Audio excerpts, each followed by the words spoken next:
OCO, everyone. Hope you're doing well today. Good to see you at the Conference of Community Leaders. Today, our presenter is going to be Lindi Conover Thompson. And Lindi, I'm going to turn it over to you. Thank you so much, Tammy. Everybody who is here today, thank you so much for joining this session live. I know that you have lots of options for joining different sessions, and I'm just glad to be here. Tammy is awesome. Thank you so much, Tammy, for the introduction. If anybody in either the at-large or on-res organizations has ever gotten to work with Tammy, you know she's just about the sweetest person in the world and always around to help. So I'm glad that she's on here today too. So thank you so much, Tammy. You're welcome. So I am going to get started here. I just want to say, of course, we're doing this virtually, so there's always some technical things. You got to move the mouse out of the way and make sure that you're sharing the right screen and everything. I'm also going to be over here sort of checking in on the chat to see who's dropping in different questions or thoughtful comments. Tammy and Adam are also going to help to make sure that we get those taken care of. So thanks everyone just off at the beginning here for your patience and flexibility as we deliver this wonderful conference again for the second time virtually. And thanks again everyone for sharing your morning with me. And so today, I hope you're in the right session. Please stick around if you jumped into the wrong one, but we're talking about grant writing today. So this is something that I love. It's one of my favorite topics. I talk about it a lot. It's what I do. It's the bread and butter of what I do for my career, and I just love it. So I've been writing grants for over a decade now, helping different community organizations and cities and towns and counties get money that they need in order to do the projects that they want. So today I'm going to be talking to you a little bit about grant writing for your community organizations and what that looks like and how you can prepare yourself for a great grant application. So that is, and here we go. All right. So that's something, there are three sort of keys to writing a great grant application. And so we're going to talk about those today. So the first one is the project description. The second one is your project need. And then the third one is all about your budgets and your budget narrative. And if you can nail these three things, then you're going to have a pretty strong grant application. So we'll go through each of these. I'm going to use some examples. If you've ever been in a session with me live, you know that I try to keep things pretty interactive. As we do these virtual, I really like for you to do that in the chat, and we'll monitor that and try to answer questions and help you along the way and troubleshoot anything that you might need help with. So we're going to use some different examples. Like I said, I'll be responding to questions in the chat as well. So please do use that function. I think it makes these sessions a lot more useful and productive for you.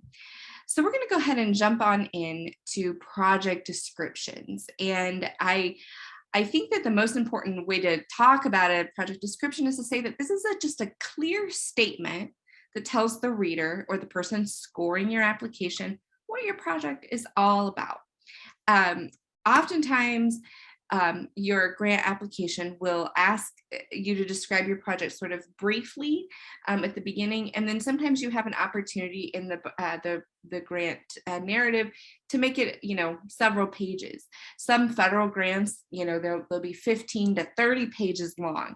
Often, I would say most of the grant applications that these are, our community organizations are going to be applying for are going to be much smaller in scope and a lot smaller in the description. So it's just going to need to be 1 or 2 or maybe 3 paragraphs. Oftentimes when I'm writing grants for community organizations, there'll be sort of 2 versions. There's a brief description that's like 250 characters or less, so you got to smash it all into just a couple of sentences, and then you have an opportunity to do one that's a little longer, closer to 4 or 5 paragraphs, and that usually does the trick. So each application is different, and I want to make that very clear that what we're going over today is not in and of itself a grant application. But if you as you're coming up with a community project idea, can get yourself prepared with these three things: the project description, the project need, and the budget. If you can start by using what I outline here, then you're going to be about 50% of the way through any grant application that you would come across. So again, I would just want to reiterate that each application is different, and you always need to be sure to follow the rules and guidelines of that application and answer those specific questions. But as you're preparing for a project, you always want to think about these things first. So always answer the questions that are in the application that you're working on, but just know that if you start out with a good project description and a project need and a budget, you're going to be in good shape. So here are some questions that you can ask yourself when you're getting ready to describe your project. The first one is like, what's the big idea here? Like, what is this that we're talking about? What do we want to do? And who is it going to serve? Is this something that is going to serve, you want to be pretty specific about it, not just say, oh, this is going to serve the people of, Tahlequah. So this is going to serve youth in Tahlequah ages 10 through 14 who are working on their scouting projects or something like that. You want to get pretty specific about that in your off the top when you're talking about a project description. You might also want to describe where the project is going to take place. So if this is something that is maybe a capital project, and I'll use an example that we'll see throughout this. So capital project is if you're like trying to build something that's tangible that you can see, and it's in a, like a building or a playground.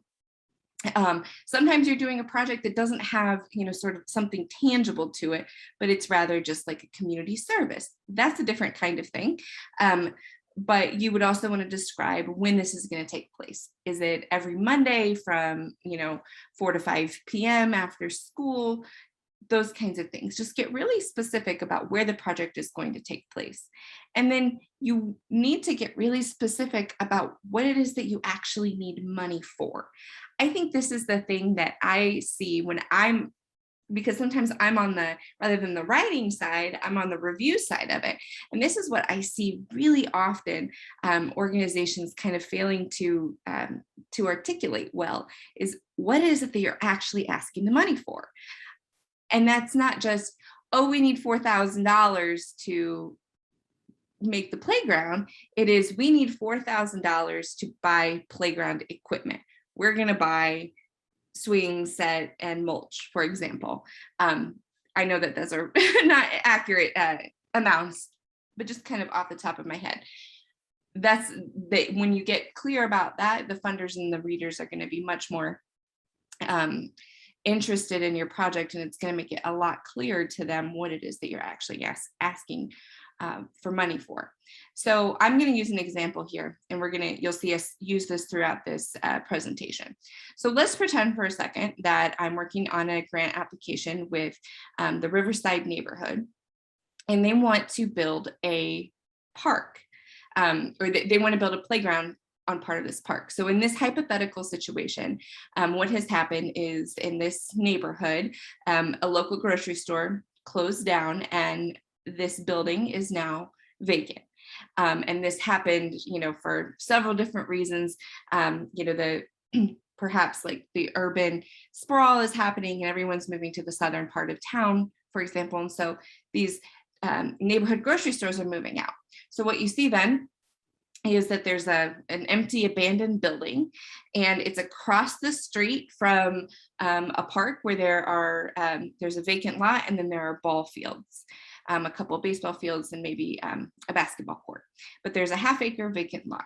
And the Riverside neighborhood has said, we've seen that there's a lot of kids that now that this grocery store is just sitting there, this abandoned building, the parking lot is, got grass growing up through the blacktop. It's, a place where trash is just collecting as it, blows through the community. I mean, we've all seen this in our communities one way or another. And in this hypothetical situation, the neighborhood association has said, you know what, we really need to do something to sort of beautify this area and help our kids stay safe. Because as this, as this abandoned parking lot, or the abandoned building and parking lot has been sitting there, some, less than savory, less than desirable things are happening. Maybe, we're seeing folks just loiter and, kind of get up to no good there. But hey, we read this article, or a couple of articles, that said if you make your downtown spaces safe for kids, that's the kind of thing that beautifies the neighborhood, and just it's just one of the things that happens. And so we're going to go ahead and focus on this playground for the local youth who can go there. Moms are going to bring their kids there during the day. Dads are going to, help their kids learn basketball and baseball. And so we're going to make this sort of beautify this area, in hopes that down the road, this area will become more attractive rather than just, degrading into more blight. Okay. So that's the situation. So the big idea here is that we are the Riverside Neighborhood Association, and we want to build a playground on the vacant half acre that's just south of the ball fields. It's going to serve residents in the area ages 5 to 14. That's the kind of playground equipment that we're going to put up there. The project is going to take place at the Little Creek park just south of the ball fields, across from the vacant grocery store. And what specifically is it that we need money for? I think, and we'll see this, I think it's about $13,850 that we're asking for supplies, materials, equipment, and labor to put this project up. So another question that you might answer along the way when you're doing an application is, how was this project identified? So as I was giving you a little bit of history about this hypothetical project, we're looking at, this project was identified by the neighborhood association. So did this come out of a strategic planning session, or did the town council or board say that this was a good idea, etc.? Anytime that you can tie your project to something larger that's happening in your community, the better off you're going to be. So in this particular example, we're saying, the neighborhood association said they noticed that, hey, we've got this blighted area now, and we don't want that to happen anymore in our community. We don't want this to be there anymore. So we've decided to do this project, and it aligns with our, longer term neighborhood association initiative or strategic plan to beautify our neighborhood. So anytime that you can give weight to your project through tying it to bigger initiatives, the better off you're going to be. So here's an example. I might read this. I'm going to leave this up here just so that because these are going to be recorded, I want you to be able to go through and look at this, pause the video after we're done doing this live and kind of see how we've put that together. So, at the beginning, I told you a little bit of an example.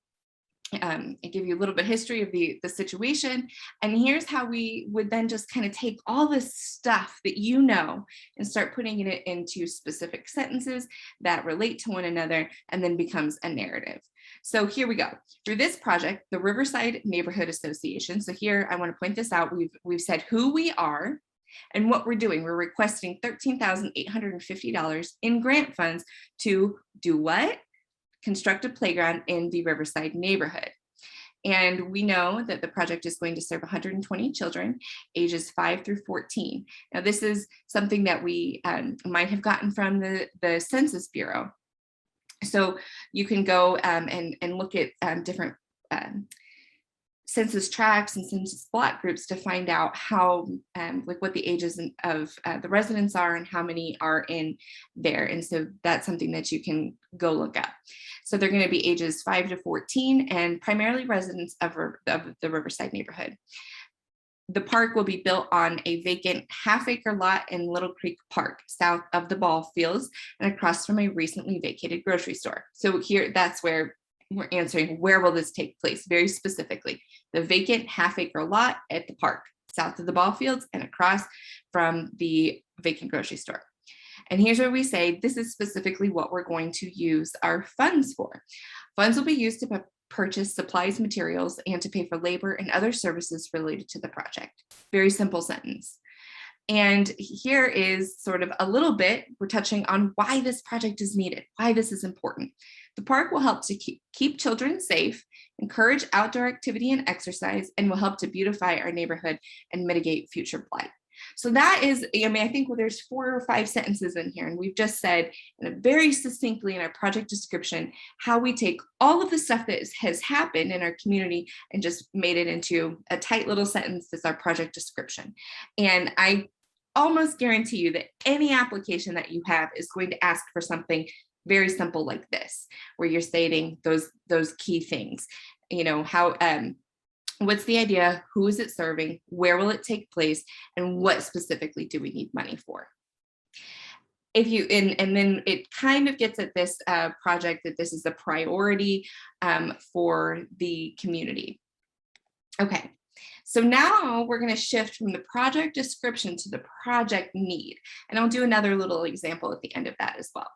So the project need is your why, and this is your chance to explain why this project is so important to your community. A strong argument for your project can be the difference between getting funded and not getting funded. You've got to explain to the reader, the funder, the scorer, why this is so important. So statistical data or facts about the project are really helpful, but you want to make sure you give yourself plenty of time to compile this data. So for example, in the description that we just had, we said there were we thought that this would serve 120 kids ages 5 through 14 in the Riverside neighborhood. Again, this is something that you can go get on the census data.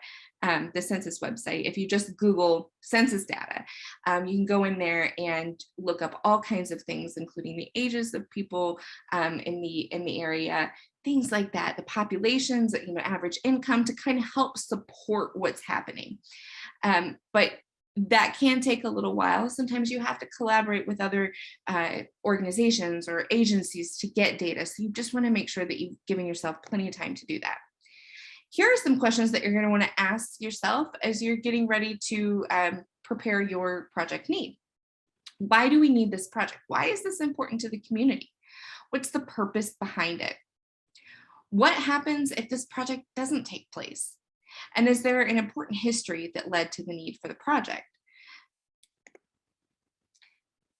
Another question is, how was this project identified? Did this come out of some sort of strategic planning session, or the council or board say this was a good idea? We sort of touched on this in the project description, but again, this helps to flesh out your idea on the project need. And I cannot advance my screen for some reason. Let's try this. Okay, here is another thing that you might want to try to do, is to get letters of support from stakeholders in this. So what this might look like, for example, is in our example that we're using, is to ask the town board, to the town council, the mayor, someone like that, to write a letter of support, and you would put that in with your application and just have that. A note on letters of support: it's always best practice is to ask the letter writer at least 2 weeks in advance if possible. And one thing that I always do when I'm asking for a letter of support is write a draft for the person who's going to sign it. So I would say, hi, Mayor, this is Lindi Conover. I'm working with the Riverside neighborhood. I would really like to have a letter of support from the mayor's office for this project. Here's what we're doing. I have attached a draft letter for you, and please feel free to make any edits as necessary and just sign it and send it back to me. So in that letter, it would say, dear Helpful Foundation, this is Mayor Conover or your Mayor Thompson, Mayor Thompson, and I am writing this letter in support of the Riverside neighborhood project for a playground at Little Creek Park. And then I usually write something in there about how we might have worked together in the past and why the city supports this project. And then you give that letter to the person who's going to sign it and ask them if, to make any changes that they might want to make.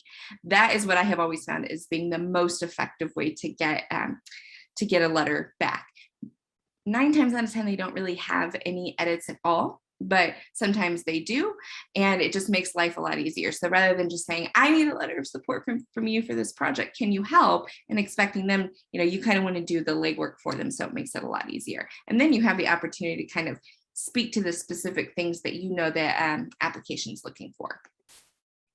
So here's an example of a really short, succinct project need. So again, this would be the time to pause it and kind of look at the way that we've put this together, hitting on those different points, answering the different questions in your project need. So you can even say, this project is needed for several reasons. The Riverside Neighborhood Association wants to make sure that children have a safe place to play. 2 years ago, the local grocery store closed, leaving an abandoned lot across from Little Creek Park. Since then, children have started playing in the parking lot where there's broken glass and garbage and unsavory activities happening.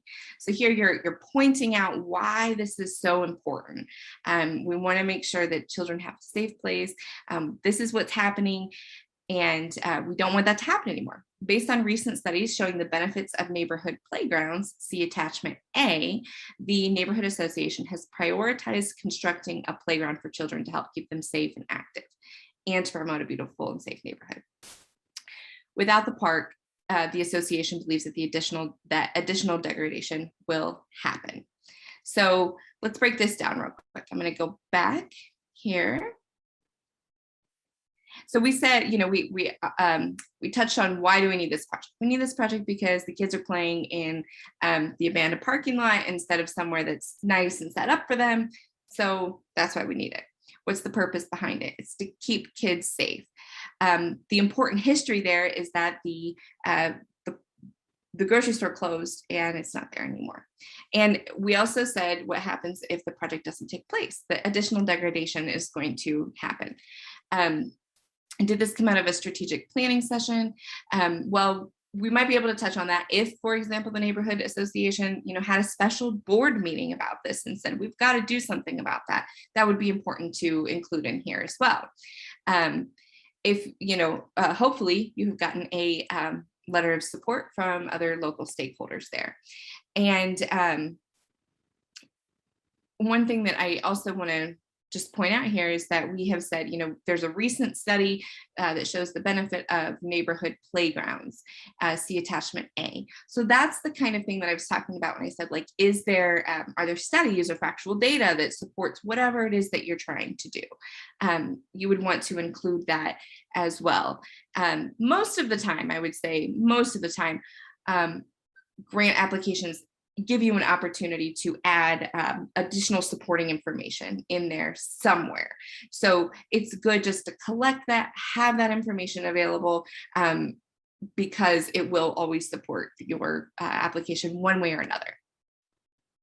So just a couple of tips and tricks as we're talking about writing about our project. It's a good idea to use the same tense throughout the narrative. So if you see here, I'm going to go back just a little bit. I'm using third person narrative in the project description and the project need. So what that means is I'm saying through this project, the Riverside Neighborhood Association, sort of talking about it as the third person. So I'm not saying through this project, we request $13,850. We are going to serve 120, we're going to build it on a vacant lot. We're not saying it like it's us, we're saying it in third person. You can do first person as long as it's very clear who's doing what. I think sometimes when I read applications and they're in the first person, it can get really confusing about who's doing what. So I always suggest using that third person narrative, but whatever you do, just make sure you're consistent throughout your narratives. You always want to make sure that we're always saying us and we, or our organization, or you're always saying the association or they, always pointing to the organization that's doing it. Now, this is a very, very important tip here. it's always important to review the application materials as soon as you can, and then make a checklist of everything that you're going to need. Okay, so that and you want to make sure you give yourself plenty of time to compile all of this information. If you've ever done a CCO grant, like the CATA grants that are available, they actually, it's wonderful because they actually put a checklist of everything that you're going to need, including board members and copies of their tribal ID cards in there, things like that.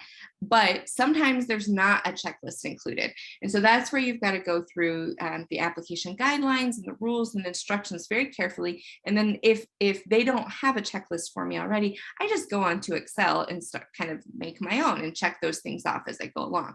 Because sometimes, you want to give yourself plenty of time, because sometimes it can take a little while to get that information. Like I said, a 2-week lead time for support letters, etc., things like that. All right, so now I'm going to switch over to project budget. So the project budget is just a very clear listing of what you're going to spend your money on and the sources of funding. I know that this is something that people get really scared about, and they're like, oh gosh, I don't like numbers. But I find that it's really not as hard as it seems, as long as you're having open conversations with other people who are helping you along with this project. Usually it's in table format, and you can use Excel, and it's usually very simple to do. Again, I know lots of people can get very intimidated by Excel spreadsheets, but they're really not that hard, especially when you're doing a simple budget like what most organizations will be doing for your grants for the community projects that you're working on. So some of the questions to ask yourself is, what very specifically do we need money for? Are we asking for services, material, labor? Do we need training? What is it that we're really asking money for? Just like you might, put a budget together for your household. Okay, we're going to spend, $400 this month on groceries, and $200 on gas, and rent is going to cost this much. It's just that same kind of exercise that you would do for your household, or anything that you need to write up. It's just a list that also has a number associated with it. It's very simple. Then you just start a simple spreadsheet. So something that you might need to think about is, do we need to submit contractor quotes or examples for supplies, things like that? Your grant application guidelines and instructions should tell you. For example, if in this hypothetical, Creekside or Little Creek Riverside neighborhood, in this application that they're doing, we know that this project that they're doing, we know that there's going to be labor involved because they're building an actual playground. So that is something that they're probably going to need to go out and talk to contractors, do some price comparisons for different equipment from store A and store B. A lot of times, if you are doing a capital type grant, they're going to want to see different comparisons. Not always, but most of the time. I know that CCO always does for their capital projects. They want to see different cost comparisons, but that's just for like the capital kinds of projects. But it's a good idea just to get an idea of how much things are going to cost.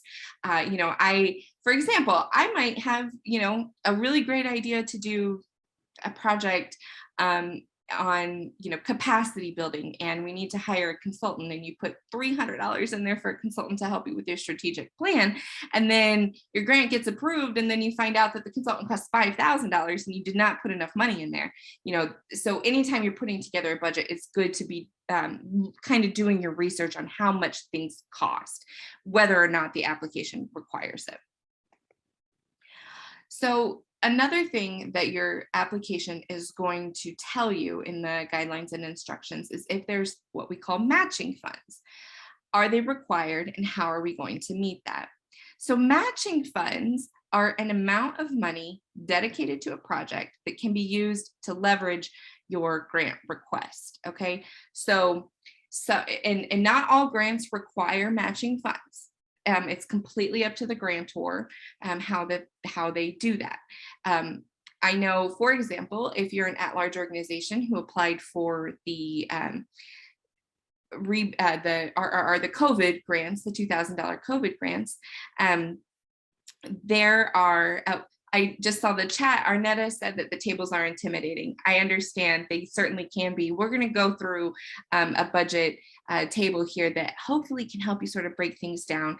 And I'm also going to let you know, Arnetta, that anytime you need some help on a grant application for your community organization, the folks at CCO, myself included, are always here to help you with those things, okay? And help you to break that down. But my goal is to always give folks tools so that they can go out and do those things on their own. So if you have a grant that you're looking at, and you just need some help with the budget, give me a call. My phone number is down here, and my email address is throughout the conference stuff. So just give me a holler and I'll help you look at it. But back to matching funds. Again, it's an amount of money that's dedicated to project to help you leverage your grant request. Not all the time is it required for a grant application.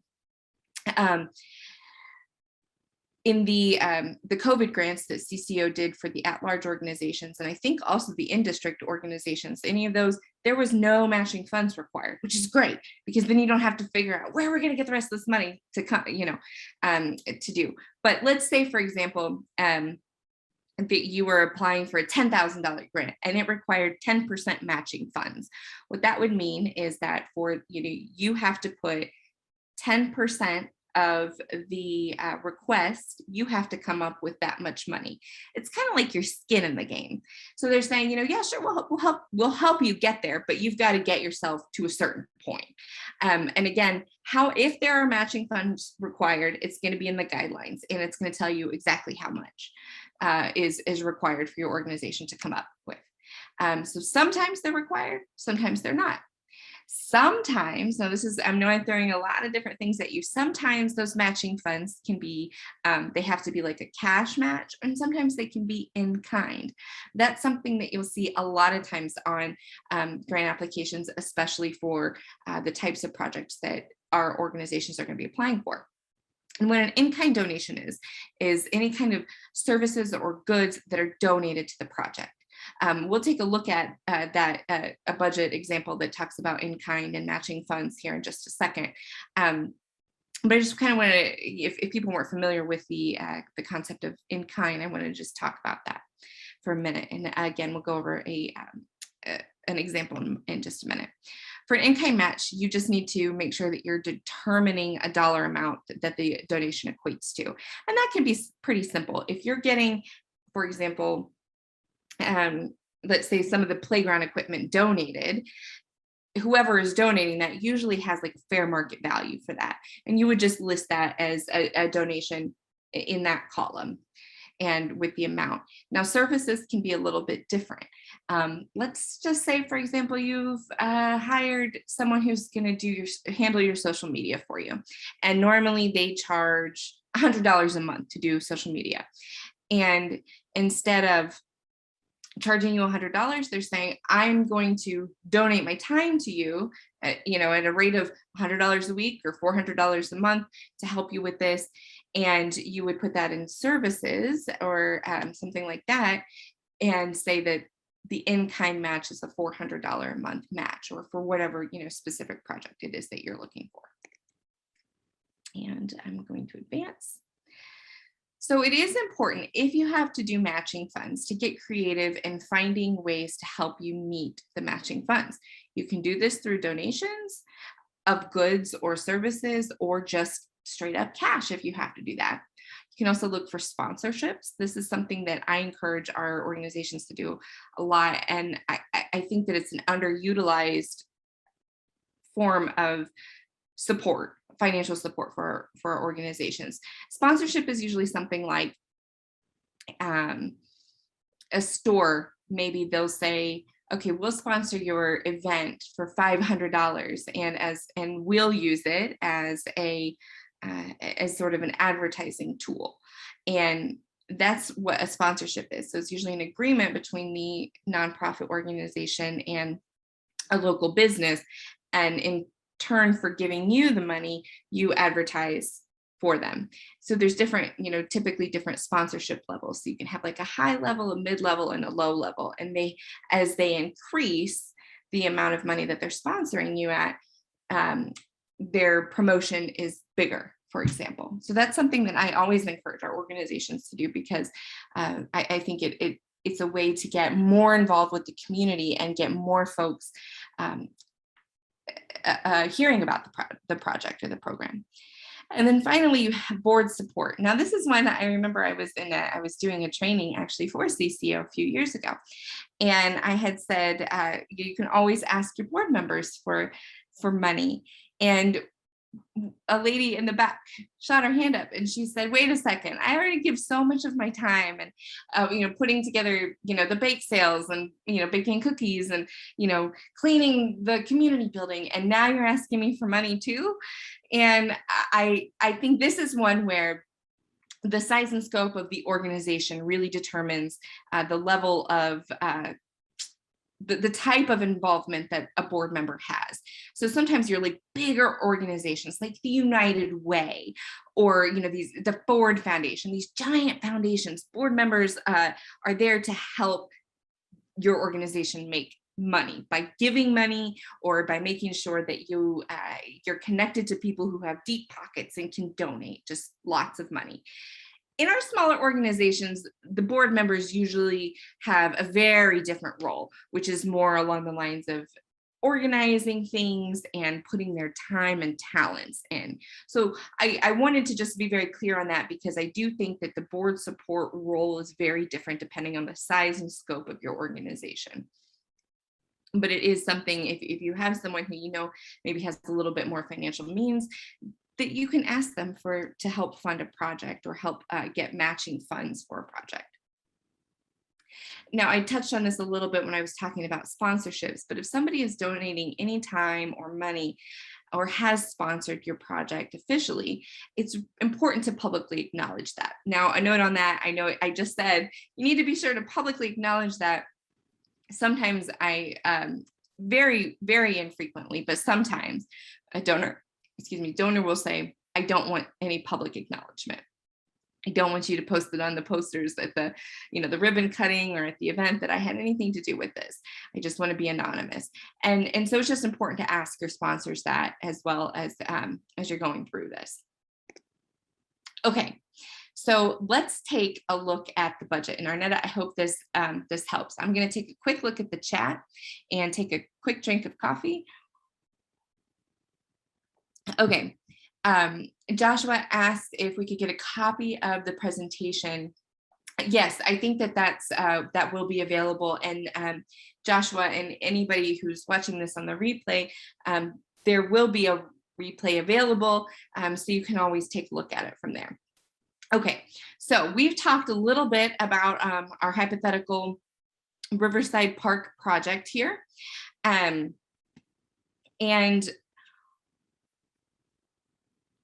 we have gone through, as we've asked and said, what very specifically do we need money for? And we've started our list of things, and we've decided that after doing our research, that this is our budget here, okay? So we need $3,100 in supplies. So that we are asking the donor for $100 in supplies. And we are also doing an in-kind match of $3,000, okay? Now the next slide, we'll sort of break that down a little bit more, but this is where we just, we've said, we know that it's gonna take $3,100. We've done our research, it's gonna take $3,100 to do all the supplies that we need for this project. It's going to take $13,000 in materials. Okay, so your grant application should be very, very clear as to what these different categories are. Now this, I want to be very clear that this is every application that you have is going to have its own budget, okay? This is not I want to make this very, very clear. That's why I'm emphasizing this. This budget is just a template It's one that I like to start with because it usually breaks down pretty easily what it is that we need for a project. Usually the kind of project that we're doing with an organization of the size and scope of the CCO affiliates. But you do always need to be sure to follow whatever budget the grantor gives you, okay? So I like the way that this one works out because it's very clear in what you're requesting, what the match is, if you've got to do cold hard cash, or if you can do it through in kind. And again, you'll always find this on the instructions on your application. Now, so again, we've broken it down: supplies, materials, and the difference is like a material is something that might be like stuck to the ground, right? So like our actual playground equipment, where supplies are the kinds of things that we need in order to make the materials happen. That's just sort of what I'm using as definitions for this particular budget. Labor, that's pretty basic. This is what it's going to take to put this together. Administration, this may or may not be something that your organization is allowed to put in the budget based, again, on the based on the instructions on the application. Services, this can be a lot of different things, but here we've said it was 7,000. Honorarium, I saw there was a question in the chat over there. Honorarium is if maybe you're going to give someone just a little bonus for doing a project for you, or coming to speak for you. An example that I know of is one of the on-res organizations has somebody come and do a presentation for them once a year, and to help them offset the costs of traveling and just to kind of say thank you for coming to do this presentation, they give them a $500 honorarium. So that's what that is. It's just somebody who's coming to speak or to help out with the project. Okay, it's different from labor though, because they're different kinds of services that are offered. And we didn't have any expenses in other. So the way that this works then is the grant request total is down here. So we're adding up everything in this column. And then we are adding up everything in this column, which is saying, hey, we've got $4,000 in cold hard cash that we can donate to this project. This is our skin in the game. And in-kind matching funds, we have $10,125. So this is either donated goods or services to the project. So then if you go over here to the row, this says, this is how much we're going to spend in supplies. This is how much we're going to spend in materials. This is what we'll spend in labor, administration, and services. Now, the reason that I really like using a very simple Excel spreadsheet like this is all you have to do is add up your totals in this column and in these rows, and they should be the same. Okay, so this number here, this $27,975 is the total project cost. Okay. And if you add up these three things and all of these rows, that number should be the same. And if it's not, you've got a problem with your budget. So that's why I really like using this particular form. I'm going to see, I just want to take a look at the chat real quick. Okay, Arnetta said there's usually estimated funding: federal, applicant, state, local, program income, and other. What is that? Okay. So Arnetta, I want to answer this question. So what she's talking about is if you're looking at, that's usually like a federal program. They want to know, is the money coming from a federal agency, a state agency, the applicant, local, program income, and other. That's going to be like usually it would be like across here. It's just asking, where's your money coming from? That's all they want to know. You've got a project budget of, almost $28,000. Where's it all coming from? That's all that they're really asking. And they want to know, how is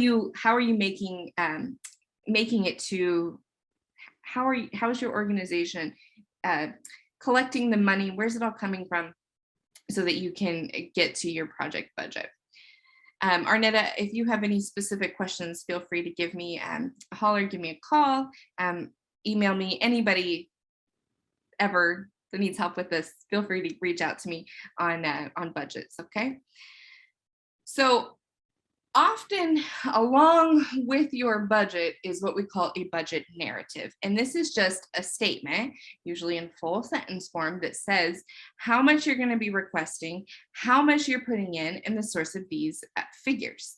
Okay, so we're going to take a look at two of the categories of funding from that budget that we just looked at. And I'll show you how I took something from this table form and turned it into an actual narrative. Okay, so this is the top line of that budget. Again, this is supplies. So we said that we were going to request $100 in grant funds, and we have an in-kind match of $3,000. We don't have any cold hard cash match in this category. So we would just say supplies. The Riverside Park Initiative requests $100 right here in grant funds to pay for the ribbon cutting ceremony for the park dedication. Ace Hardware is donating $3,000 in in-kind supplies, hammers, nails, etc. for this project. The total cost of supplies is $3,100. So then you just say 100 plus 3,000 equals $3,100. So they just want to see a little bit more information about what specifically are you going to buy with this, and where's this money coming from. So we have said we are going to need $100 to pay for the ribbon cutting ceremony for the park dedication. So that's going to be our giant scissors, the banner, things like that. And you could, I didn't put this much in there, depending on, a lot of times you have a really limited character limit on your grant narratives responses. So I didn't put a ton in there. Plus I, didn't want it to be really boring for everybody who's a part of this, but you could make it a little bit longer. For example, $100 in grant funds to pay for the ribbon cutting ceremony. And then you could list very specifically, we need a giant pair of scissors, it's $20. We need the banner, that's going to be $50. We want to, serve some cookies, and that's going to take the remainder of the money, for example. But then like here, when we're talking about the in-kind matching funds, saying Ace Hardware is donating $3,000 in in-kind supplies, hammers, nails, etc. You could list, we're going to get 7 hammers and they cost this much, 7 hammers times $15 is this, and break it down more specifically. That's really what they're wanting to know, is like, I didn't just pull these numbers out of thin air. They actually came from somewhere, and here are the sources of it. And here's how I can prove to you that these numbers are accurate. Okay, let's take a look real quick at materials, because materials did have matching cash funds. So materials, we would say the Riverside Park Initiative requests $9,000 in grant funds. So our $9,000 for our grant request in materials to pay for playground equipment and rubber pieces for the ground materials. So again, if you had more room, you could say the swing is going to cost this much money, the slide is going to cost this much money, so on and so forth. The city is contributing $4,000 in match to this project to help pay for the park. So that's where we see the $4,000. So we say, the city is doing that, and they're going to help pay for the playground equipment. You could kind of go into more detail there if you wanted to. So the total cost of materials is $13,000. So here we have 9,000 plus 4,000 is 13,000. So you would just go through each line, each row, and explain what each of those costs is and how you came to that. Okay. Whoop. Excuse me. So I just want to say again that going through this process is really helpful. Anytime I have a grant, whether it's a $5,000 grant that I'm asking to do a small project, or it's a $500,000 grant that I'm asking for a major federal project, I always start with this exercise. Just very briefly, what's my project about? Who's it serving? Why is it important? All of those important questions. And I just start with bullet points. That's how I start any project. Again, like I said, whether it's a $5,000 project or a $500,000 or a $5 million project, we just start by saying, what's the big idea here? What are we trying to accomplish? And why is this important? Who's it serving? Where is it going to take place? Just start those out with bullet points. And then you can worry about making it into a nice narrative. Okay. But I want to reiterate that a lot of times when I am reviewing applications, people want to fluff it up and they think that it needs to sound really flowery and, you know, pretty. It's very important to have clear writing, don't get me wrong, but it's more important that your clear writing says exactly what it is that you're trying to accomplish through your project. So you always want to make sure that you're answering the exact questions that are in your application. But if you've gone through this exercise, it's always going to help you approach those questions. And something else that I hear a lot of folks ask me whenever I'm doing a training or they find out I'm a grant writer, they'll say, oh my gosh, like they'll ask the same question 4 different ways. Yep, they do. And they just like that's very normal. That's very common. And if you have already gone through this process, you have a starting point to answer it 4 different ways.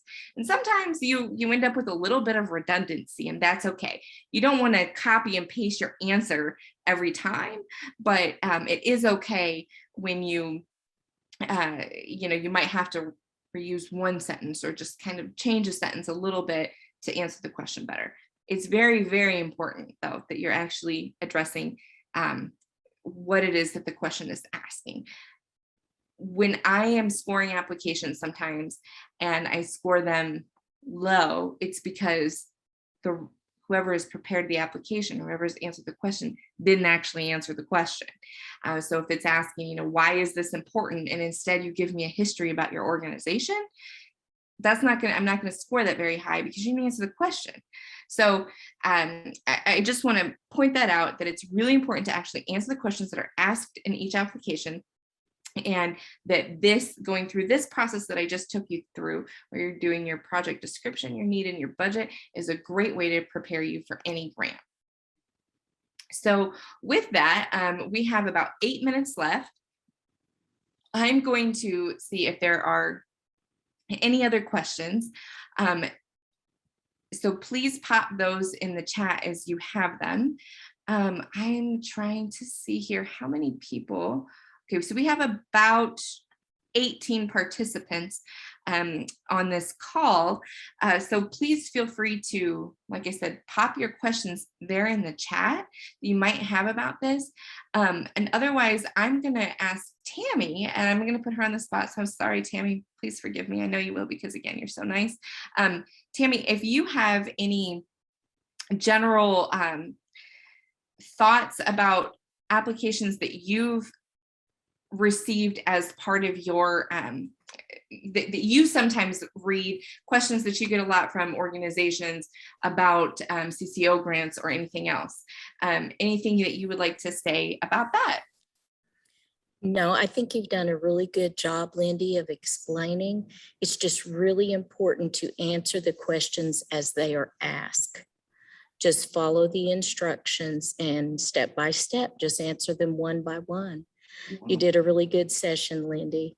Thank you. Sky did pop a question into the chat that I'd like to answer, and just again encourage anybody to ask any other questions that you have. And hi from Tailholt, she says. Thanks. Hi from Indiana to Tailholt today. So Sky's question is, how do I find out the status of the grant submission, and how long should I wait before following up? Sky, this is a really good question. And it's something that even I struggle with sometimes as a professional grant writer. So when you are applying for a grant, there's usually kind of there is a process to it. So the application guidelines may or may not say, here is our timeline for this grant award. It's really helpful when they do put that out there. I think CCO usually does a pretty good job of that, but some of smaller foundations don't always have that. Or they might say, our board meets quarterly and we review these applications are due the, first Monday of the month before blah, blah, blah. So what I always do, if it's not clear on their website, you always check their website first. Check the website, check the application guidelines and instructions first, because you don't want to look like you don't know what you're doing. But if you've checked the website and you can't find anything on it, or you don't see it in the instructions or guidelines, then I would say, okay, I submit my grant, wait at least 2 weeks before following up. And this is what I would normally say to a funder. I would say, hi, this is Lindi Conover. I'm working with such and such organization. We recently submitted an application for blank blank project. We really appreciate your consideration of this application. And I am just curious about the timeline for a response, period. Thank you so much for your consideration and your continued advocacy of our community. Not love, but thank you so much, Sky. That's how I would usually say would approach that. And usually they'll get back to you with an email, or you can certainly call or leave a message. But that's how I would do that. Again, if about 50% of the time I have found that you'll have it'll be very clear, the funder says in the instructions, this is how long it's going to take. If they say, we review our applications quarterly, your applications are due the Monday before the board meeting or whatever, then you certainly want to wait until after that board meeting happens before checking back. Linda said, will it be possible to get a printed copy of your PowerPoint? Linda, I'm not sure if there would be a way to, I'm sure I could certainly print off a copy of the PowerPoint and mail it to you if that would be helpful for you. If so, Linda, feel free to reach out to me at this email address if you're able to, or give me a call and I can get your mailing address and send that to you. So we've got 3 minutes. I've got another question from Valerie and then from Sky. So I'll try to answer Valerie's quickly, and then Sky, if we have time, I'll get to yours. Anybody else who has questions, go ahead and pop them in the chat. And if we can't get to them here, I'll try to respond to them afterward. Valerie, what if something goes wrong with the contractor and they cannot complete the project? Okay, well, this is actually a really important one. I think a lot of CCO organizations, not a lot of them, but several of them have come up against this because of the pandemic. Materials like wood and whatnot aren't available. Chips, they can't buy the computers and all that kind of stuff. I always say that the best way to tackle something like that, Valerie, is to reach out to the funder and explain the problem. Honesty in these cases is the best policy. Reach out to the funder and say, hey, we had a community building that was supposed to be built by the end of April. It's the end of March now, and we've got 70% of the work left. Can we get in, I'm just letting you know, here are the circumstances that happened. Valerie, you did a great job of explaining this to me in the chat. The materials aren't available right now because of the pandemic, and just talk to the funder and see what they want you to do. So I can't just give a blanket statement, but I would say, almost always, if there has been a hiccup in the timeline of the program, if you just talk to the funder, they're happy to work with you because they want your project to happen. That's why they funded it. So that's a great question, and that would be my answer, is just to reach out to them. Let's see. Okay, Sky's question is, I had to submit a cover letter on a grant submission. What should be added on the cover letter? I would real quick, we've got 1 minute left, and then Adam's going to kick me off of here. I would say that something along the lines of your project description is helpful for a cover letter. So the first paragraph should be, hi, this is so-and-so. I work with such and such organization. Maybe 1 or 2 sentences about what your organization does and the mission statement. And the second paragraph should be basically the project description that we went over. And then the last one is just thanks so much. Here's my contact information if you want to follow up. And Susan asked if there's a good way to find out about grants that are available in 15 seconds or less. The answer is you just got to do your grant research, and that can be quite a process. Give me a call, reach out to me, email me, and we can talk about that a little bit more. With that, Adam, Tammy, I did it. We did it.